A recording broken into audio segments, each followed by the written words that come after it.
Historias de la economía.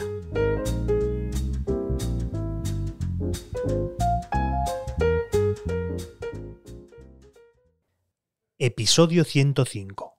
Historia de Marie Claire, la centenaria fábrica de medias al borde de la desaparición.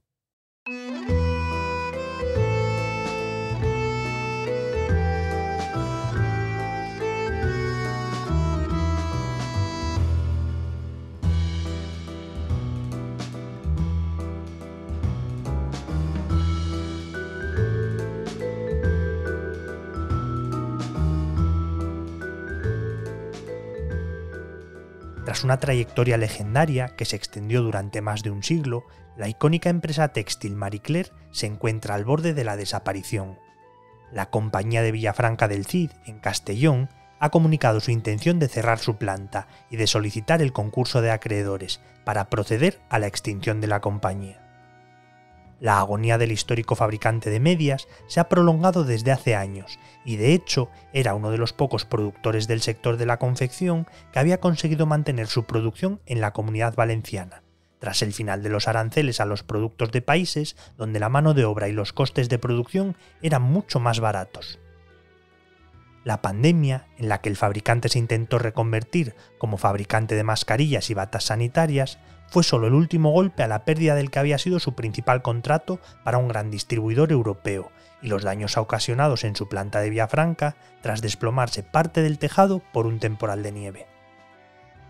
La vuelta de tuerca iniciada durante la pandemia es solo el último episodio de la larga historia de supervivencia de la compañía. La empresa nació en el año 1907 para producir medias de seda, aprovechando la tradición textil de Villafranca del Cid, en el interior de Castellón, muy cerca del límite provincial con Teruel, con unos 2.200 habitantes.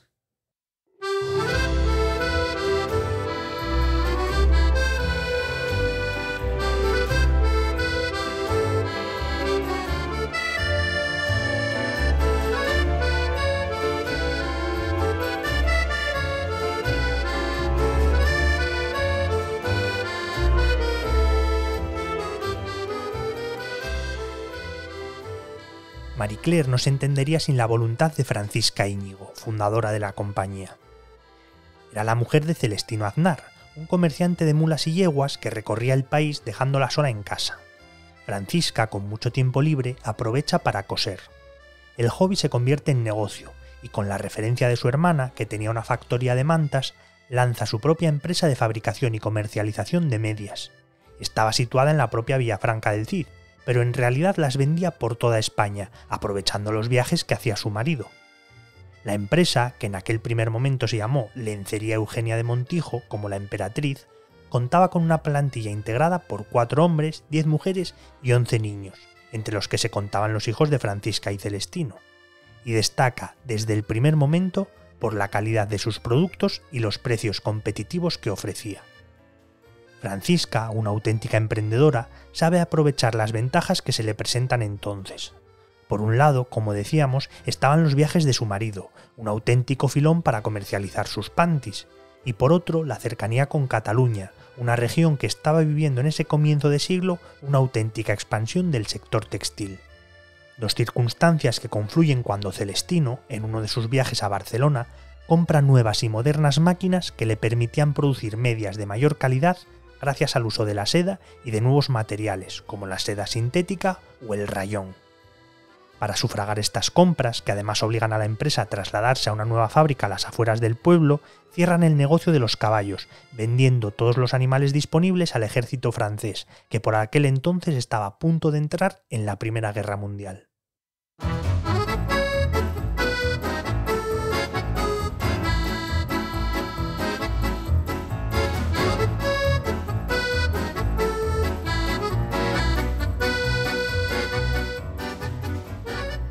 Los años 20 son maravillosos para la compañía, que vive un auténtico boom, su época dorada, impulsada por la calidad de sus productos y sus precios asequibles. Pero todo se complica en la siguiente década. En 1933 fallece Celestino y toma el control de la compañía la segunda generación de los Aznar Íñigo. Y llega el primer gran revés para la empresa, la Guerra Civil. El enfrentamiento armado no solo paralizó la producción, sino que provocó que la familia tuviera que huir del pueblo para salvar su vida. Ya tras el enfrentamiento armado, la fábrica retoma su actividad, hasta que en 1944 Francisca Íñigo se aparta completamente y sus hijos quedan ya definitivamente al mando. En los años 50 se produce una nueva revolución, a la que la compañía se adapta perfectamente y que genera un nuevo impulso para sus resultados. Y el cambio que tuvieron que afrontar no fue menor. Con la tercera generación ya al frente de la compañía se incorpora un técnico procedente de Cataluña, Francisco Senar, que comanda todos los cambios que llegan en esa época. Dos de estas revoluciones tienen que ver con avances tecnológicos, protagonizados por el gigante de la química DuPont. En 1938 patentan en Estados Unidos el nylon, un material muy resistente y a la vez suave que revoluciona el mundo de la moda, y en concreto el de las medias. Las colas en torno a las tiendas para comprar estos modernos panties son kilométricas. Con la promesa de que eran irrompibles, se vendieron 4 millones de pares en tan solo días. A mediados de la década de los 40, este nuevo producto llega a Europa, y rápidamente Senar se da cuenta de que tienen que incorporarlo a su proceso de producción. Como en Estados Unidos, se convierte en todo un éxito. Y poco después, a finales de los 50, DuPont, otra vez DuPont, inventa la licra, un material con las mismas virtudes pero aún más elástico, que revoluciona la industria textil por su confort, adaptabilidad y resistencia. Y otra vez la compañía apuesta por este nuevo formato.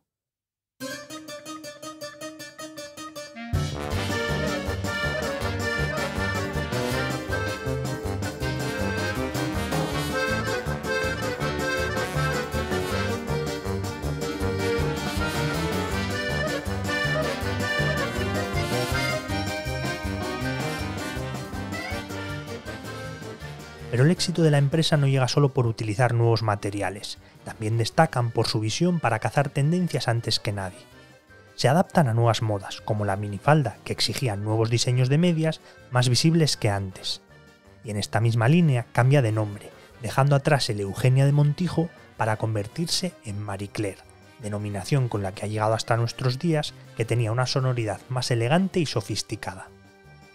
También deciden ampliar las líneas de producción, con prendas íntimas para hombre o calcetines. Nacen así marcas como Calcetines Claire, One o Cherie. Otro de los pilares de su éxito está en las campañas de marketing que lanzan, muy modernas para la época y con jingles que se hacen muy populares. Los eslóganes "un panty para cada mujer" y "no son medias, son enteras" adquieren gran fama. Influye también la apuesta decidida de la marca por la publicidad en un medio que acababa de nacer, pero que gana gran popularidad: la televisión. Es de las compañías que más decididamente apuesta por anunciarse en pantalla, primero en la época en la que había un solo canal y luego se suma con fuerza a los nuevos canales privados cuando nace. Incluso llegan a copar uno de los espacios más deseados, el primer anuncio del año, tras las campanadas. Siguiendo la misma línea, abarrotan las páginas de las revistas con sus pegadizos eslóganes. Si hicieran mujeres de una sola talla, Marie Claire haría panties de una sola talla. Marie Claire, un panty para cada mujer. Marie Claire tiene éxito en todas partes. Confíe en Marie Claire. No son medias, son enteras. Y todas con rombo. Marie Claire, un panty para cada mujer. En los 80 la compañía alcanza su punto álgido. Llegan incluso a abrir tiendas propias y alcanzan acuerdos de distribución con las principales cadenas, como el Corte Inglés. Para poder llegar a todo, trasladan parte de la producción a una nueva y gran fábrica en Castellón, convirtiéndose en el segundo mayor productor de medias de Europa. A pesar de este salto, mantienen parte de sus instalaciones en Villafranca del Cid, un pueblo con el que nunca quisieron romper relación.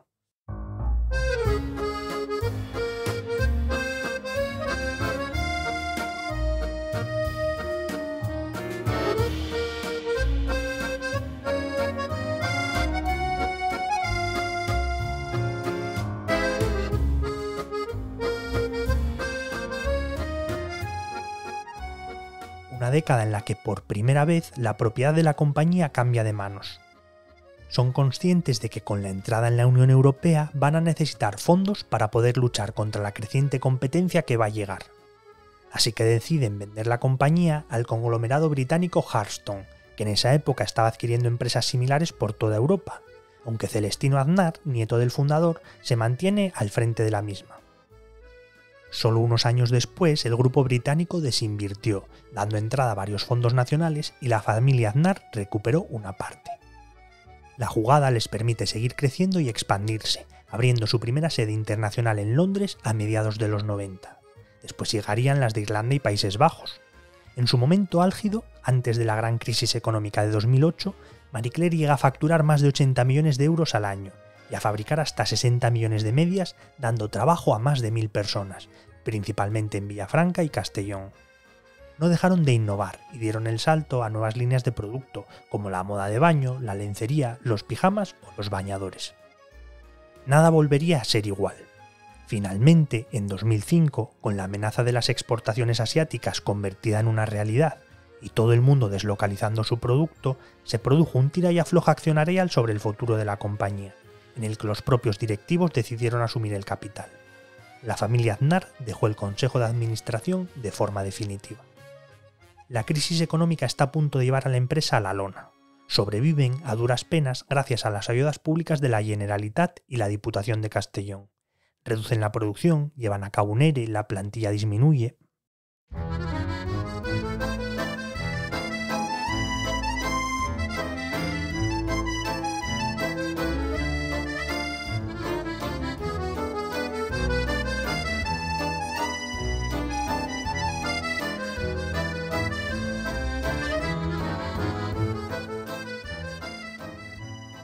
Tras las dificultades del propio sector textil y la crisis financiera, la histórica marca logró hacerse, hace unos años, con un contrato del gigante del consumo Reckitt Benckiser, dueño de la marca Dr. Sol. Así se convirtió en fabricante de medias con propiedades vinculadas a la salud y la cosmética, además de asumir una antigua línea de fabricación de medias para personal sanitario. Pero el final de ese contrato, en 2018, llevó a Marie Claire al borde del abismo, al reducir un 25% los ingresos y disparar sus pérdidas. La pandemia del coronavirus le dio a la compañía una última oportunidad. Emprendió un nuevo giro de negocio para tratar de sobrevivir, empezando a fabricar material sanitario, principalmente mascarillas, pero también batas de protección que les permitía diversificar su actividad. No fue suficiente. A pesar de la vía de negocio que se abrió, el coronavirus fue solo el último gran golpe. La pandemia provocó una reducción drástica del consumo de panties y que a día de hoy el consumo de medias a nivel mundial no haya alcanzado el 50% de los niveles pre-COVID, además de enfrentarse a una crisis logística y de materias primas que ha incrementado los costes de fabricación, agravados aún más por el aumento de los costes energéticos.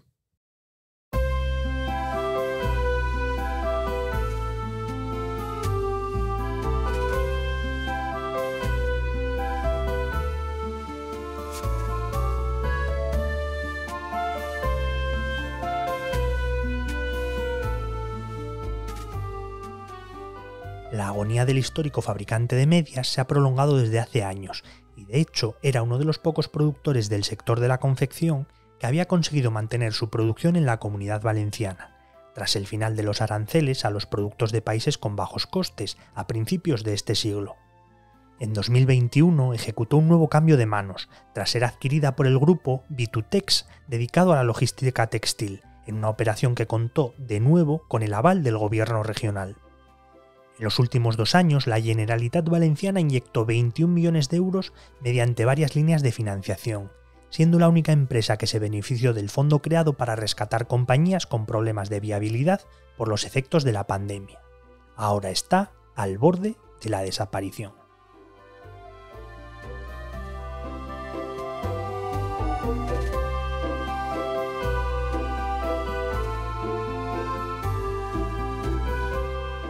La edición sonora y la selección musical de este capítulo es cosa de Remo Vicario. El texto cuenta con información publicada por Ángel Álvarez, delegado del Economista.es en la Comunidad Valenciana, mientras que el guión y la locución son míos y soy Javi Calvo.